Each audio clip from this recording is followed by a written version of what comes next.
Imagine falling in love, believing you have found your forever, only to have that love turn into nightmare. A nightmare that you can't wake up from. This is a story of betrayal, lies and control, and an unimaginable crime. What led to the brutal passing of a vibrant young woman who was loved by her friends and family? How did no one see the danger lurking behind a relationship, which seemed so normal from the surface? Stay with me as we unravel this horrific crime, piece by piece.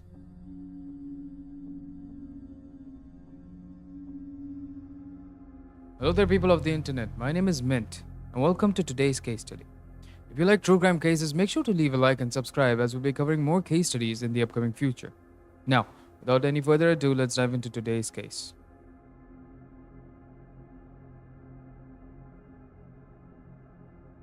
To understand the tragedy that befell on Shraddha, we have to start at the beginning. Shraddha Walker was a 26-year-old from Mumbai. Like many young people, she had hopes and dreams and life filled with potential. She was known for being independent, lively, and full of life. And in 2019, she met Aftab Punawala on a dating app. For Shraddha, this seemed like a beginning of something beautiful. But before we dive into the further relationship between Aftab and Shraddha, let's take a moment to reflect on how they met, right?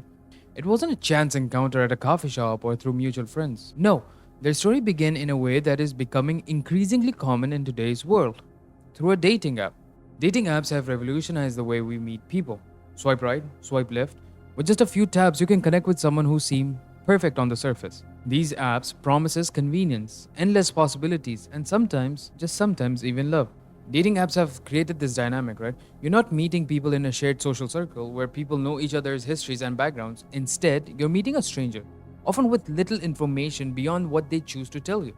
And while most people have positive experiences on these platforms, for others, outcomes can be far more dangerous. But we'll get to that in a minute. At first, Shraddha and Aftab's life was like a love story. You know, the kind two young souls meeting, their relationship blossoming over time. They traveled together, shared laughter, and even decided to take a next step. They moved in together in Delhi. But behind social media posts and smiling selfies was a much darker story. Now, I want to take a minute to talk about this. While I was doing my research, right, I found out that in India, live-in relationships have always been a topic of debate. Though it is accepted in urban areas and among younger generations, the idea still carries a certain stigma in many parts of society. Couples who live together often find themselves navigating both the pressure of their personal relationships and the judgments of the outside world. This may have been something Shraddha and Aftab faced as well. But as months went by, things took a darker turn. Shraddha and Aftab's relationship wasn't the fairy tale it once seemed. Behind closed doors, it became more toxic, more violent, and manipulative. Friends of Shraddha began noticing bruises. But like many victims of domestic violence, Shraddha remained silent, shielding her abuser. Now, this could be out of love or maybe out of fear. But reporters suggest that Shraddha had tried to leave Aftab multiple times. But each time she was pulled back. Maybe it was the hope that he would change, or maybe it was that terrifying thought of unknown. But whatever it was, Shraddha found herself trapped in a cycle of abuse that would soon take a fatal turn. Now, I know for someone on the outside looking in it might seem easy to say, just leave. But for those who are trapped in the cycle, it feels anything but simple. The psychological manipulation, emotional dependence, and the fear of what might happen next creates an environment where leaving feels impossible. One of the most dangerous aspects of the cycle of abuse is the hope that things will change. After some violent episode, the abuser might promise to do better, swearing that it was a one-time mistake. And because the victim is often emotionally invested in a relationship, and in particularly this case, Shraddha wanted to believe it. She wanted to believe that the person she fell in love with is still there, underneath the anger and violence. On May 18th, 2022, this would be the last day anyone would see Shraddha alive. What started as a typical argument between the couple escalated into a horrifying crime. According to reports, Aftab claimed the argument got out of control, and in a fit of rage, he strangled Shraddha. The room after that felt silent. What's truly terrifying, right, about the strangulation is how quickly it can escalate. In cases of domestic violence, strangulation is often seen as one of the most dangerous warning signs. Research show that the victims who are strangled by their partners are 7 times more likely to be killed by that same partner later on. It's an act that crosses a line, one that suggests that abuser has moved on from control and manipulation to potential murder. In Shraddha's case, it wasn't just a threat. It was fatal. But even in non lethal cases, right, the damage from strangulations can be long lasting. Many survivors of strangulations report ongoing psychological and physical effects, from memory loss to PTSD, and even injuries that aren't immediately visible, such as damage to the throat or blood vessels in the neck. It's hard to imagine the terror that Shraddha must have felt in those final moments. Strangulation is an incredible intimate form of violence, and it's often used to silence or to intimidate and ultimately kill. However, the case doesn't end there.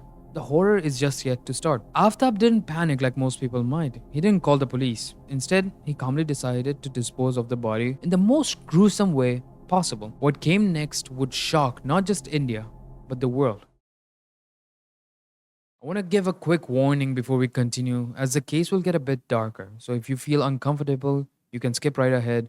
Be safe and make sure you're in a safe environment. What Aftab did after killing Shraddha is where this case takes a truly dark turn. Over the next few days, he carefully dismembered Shraddha's body into 35 pieces. Using a saw, he cut her body into smaller parts and stored them in his refrigerator. Aftab spent the next few weeks disposing of the body parts one by one in the forest of Mehrauli under the cover of darkness, each night, right? Each night carrying a part of the woman he once claimed to love.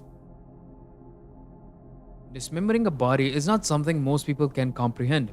It requires a lot, not only a physical effort, but a mindset that views the victim as less than a human. Psychologically, this act often points to desire for power and control, even after the victim is already.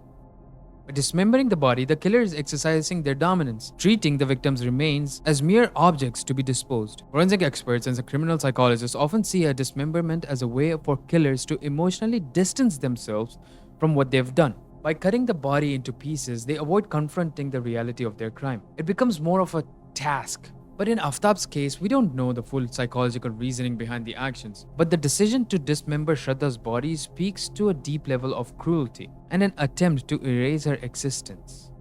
In true crime cases like these, we often hear about the dismemberment and the details about it and get caught up in the shock factor. But let's not forget that these victims were real people with families and friends and lives that mattered. It wasn't until months later when Shraddha's family became suspicious, after not hearing from her for a long time. They filed a missing persons report and police began an investigation. And soon all the roads lead back to Aftab. Under questioning, his stories didn't add up, and then the horrifying truth began to merge. Aftab eventually confessed to the murder, revealing grisly details of how he killed Shraddha and disposed of her body. Police recovered several body parts from the forest, including parts of her skull. DNA tests confirmed that they belonged to Shraddha. The cold, calculating killer had finally been caught. The case of Shraddha Walker is a heartbreaking reminder of how dangerous toxic relationships can become. One of the biggest dangers in a toxic relationship is when victims start to normalize the abuse. Over time, the constant manipulation, control, and emotional abuse can wear a person down, so much that they begin to believe that this kind of behavior is normal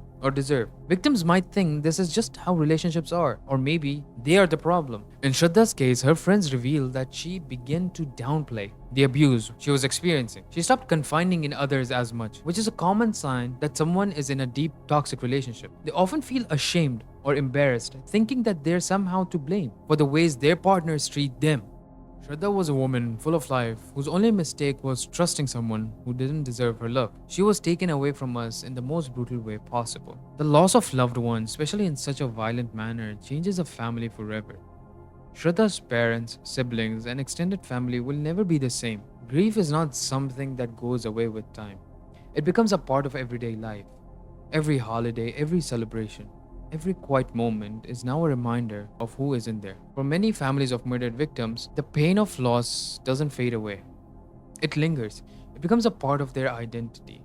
They carry their loved one's memory with them, but also they carry the weight of the violence that took them away. The world may have learned of Shraddha's story, but for her family and friends, the loss is unimaginable. The legal process continues, and many hope that justice will be served. But as we conclude this discussion of Shraddha Walker's case, it's important to remember that the quest of justice isn't just about the outcome of one trial. No, it's about ensuring that the victims of domestic violence are heard, that their stories are taken seriously, and that the system is equipped to protect them before it's too late. If you or anyone you know is in an abusive relationship, please seek help. Sometimes the hardest step is leaving, but it's often the most important one. Let's keep Shraddha's story alive and use it as a reminder to be vigilant and support each other. And with that, I've been your host, Mint. And if I said anything offensive during the video, I truly apologize. Till then, stay safe, take care of yourselves, and I'll see you guys in the next one. Bye bye.